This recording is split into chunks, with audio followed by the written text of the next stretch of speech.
That question now. All the second guessing about Marc Trestman last week. Why did they play Jay Cutler when it was obvious he was injured? What did you make out of that? Well, I'll say this. First, we're all geniuses after the fact.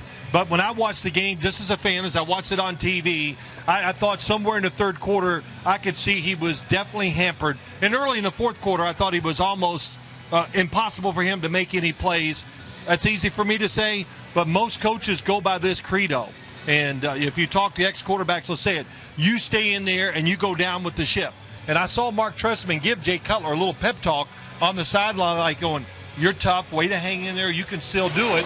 But hindsight, I was second-guessing it right during the game, and my opinion now would be they should have taken him out of the game. I think it would have given him a better chance to win. I want to add, though, that I think it hasn't been really discussed this week, but you go back a couple of years ago when Cutler came out of that playoff game, and there was all this second-guessing. Is he tough enough? Should he still have played?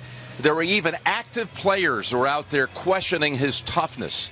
I think it has helped shape the player that Cutler is today when it comes time to making that decision, should I take the field or not.